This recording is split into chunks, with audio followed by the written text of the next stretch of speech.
मनोज जरांगे पाटलांच्या उपोषणामुळे जेवढा विषय गाजला नाही तेवढा त्या GR नंतर जो गोंधळ झाला आहे, म्हणजे उपोषण संपल्याच्या नंतर खरा गेम सुरू झालेला आहे. लोकांचं असं म्हणणं आहे की यात मराठ्यांना काय मिळालं. मला असं वाटतं की तो GR जो आहे तो एक वेगळा विषय आहे. मला वाटतं जरांगे पाटलांनी एक आंदोलक, ॲक्टिविस्ट, नेता म्हणून यात बरंच काही मिळवलं आहे. पहिली गोष्ट म्हणजे जरांगे पाटलांना सरकार, हायकोर्ट, पोलीस, प्रशासन कसं रिस्पॉन्स देऊ शकतं ह्याचं आकलन झालं आहे. मुंबईमध्ये कुठे ताकद लावू शकतो, नेमके अडथळे काय ह्याचं त्यांना आकलन झालं आहे. म्हणजे ही एक टॅक्टिकल मूव्ह होती असं मला वाटतं.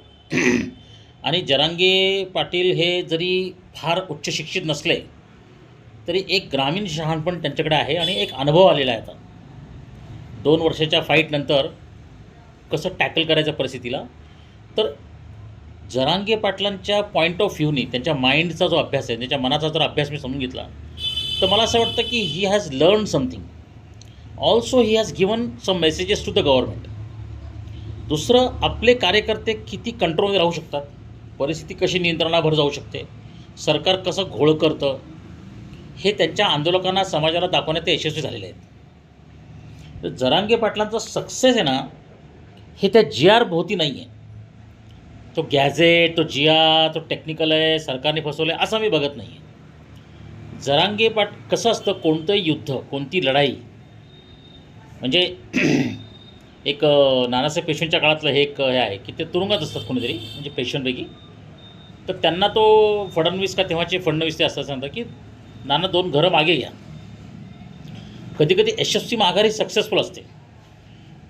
जरांगींनी 1 दिवसापासून 3 दिवस आणि 3 दिवस 5 दिवसापर्यंत आणलं, सरकारला ट्रॅकवर आणलं, आपली ताकद दाखवून दिली, न्यूसन्स व्हॅल्यू दाखवून दिली, आपला कमांड आणि कंट्रोल दाखवून दिला, सरकारला एक GR काढायला लावला.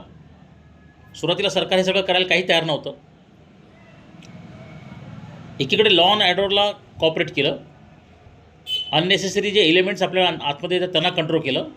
तेव्हा as a leader, as a activist Jarange पाटीलांनी बरंच काही मिळवलं आहे. आता GR बदलेल, त्याच्यातली भाषा बदलेल, तो वेगळा विषय झाला, तो तांत्रिक विषय आहे.